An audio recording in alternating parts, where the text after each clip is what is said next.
Buenos días, hoy vamos a estar hablando un poco sobre las artes del siglo XIX, o sea, la pintura sobre todo decimonónica, el realismo, la escuela Barbizon, un poquito de impresionismo y posimpresionismo. Por supuesto que el realismo fue un momento trascendental en la pintura decimonónica porque vinculó sobre todo este arte que comprendía desde 1840 hasta casi finales del siglo XIX, aproximadamente toda una configuración estilística que estuvo francamente en contradicción con los componentes estéticos y éticos que brindaba sobre todo el arte del romanticismo. El realismo fue un arte un poco más concentrado y deslindado de la pasión del romanticismo.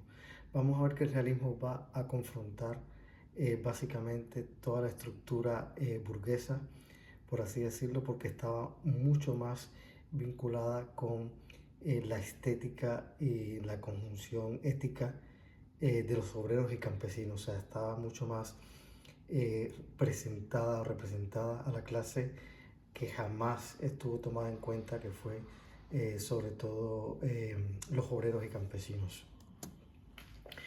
Los artistas más importantes de este momento fueron Jean-François Millet, Gustave Courbet y Honoré Daumier.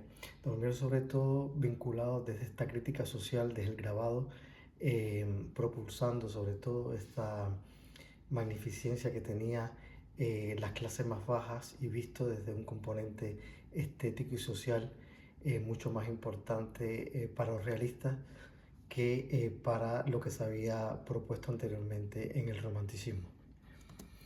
Vamos a ver también que la estética, la composición del realismo no es más que toma elementos principales de, digamos, del romanticismo y por supuesto la ilustración en ese momento fue muy importante, el clasicismo, que tomó de estos dos elementos estéticos, pero socialmente y su componente conceptual sí estuvo muy vinculado sobre todo a la obra social que iba a ser muy preponderante en estos momentos. Millet, este artista es muy importante porque pinta sobre todo a estas personas, obreros, campesinos, en sus tareas diarias, en el campo.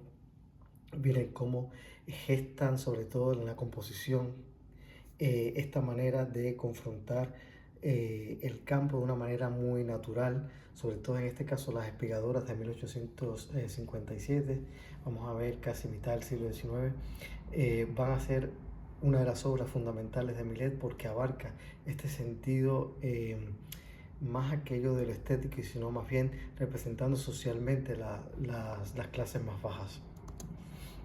Tenemos también de este mismo artista las gaviadoras. Vamos a ver cómo también resalta esa idea compositiva y estética y social de los campesinos en diferentes horarios del día vinculados a este ejercicio, esta tarea del campo. Vamos a ver esta obra tan interesante también.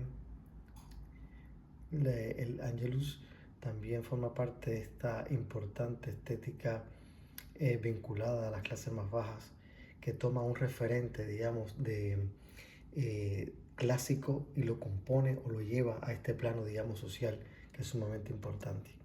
Courbet es un artista muy vinculado al paisaje, sobre todo, pero nos muestra ese sentido del realismo pictórico que nos hacía falta anteriormente en el, digamos, en el neoclasicismo y sobre todo en el romanticismo, porque nos plasma desde, digamos, este claro concepto del paisajismo, a veces urbano, a veces campestre, una idea más realista del paisaje.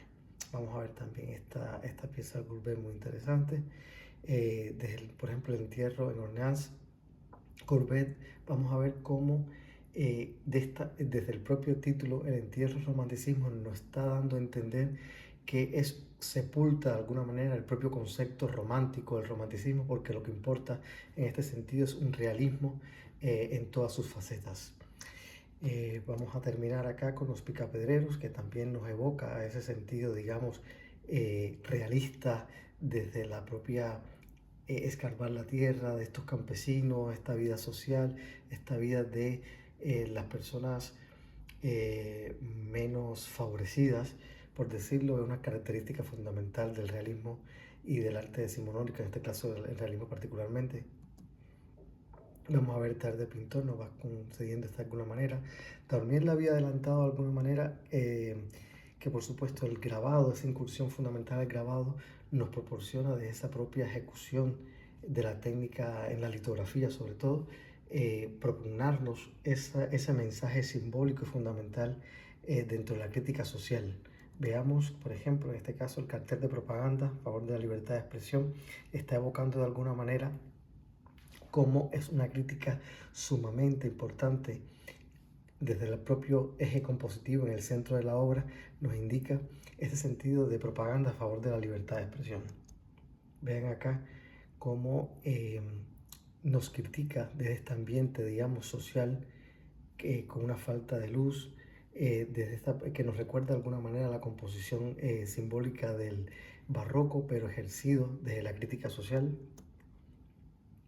La lavandera, vean acá también cómo desde el propio título Daumier en el grabado nos enuncia este sentido de crítica social, cómo nos altera la dimensión, la proporción y la escala de estas personas representadas, mirando cómo los placeres del campo lo puede mirar el trabajo desde arriba, pero quiere los frutos desde abajo. O sea, es una crítica social a las propias personas que cultivan los alimentos y cómo estas personas que tienen una alta clase social van a ver desde una altura prominente, eh, van a ver cómo los placeres del campo en este sentido, de una manera dicotómica, nos enuncia este sentido de el placer versus el trabajo, evidentemente.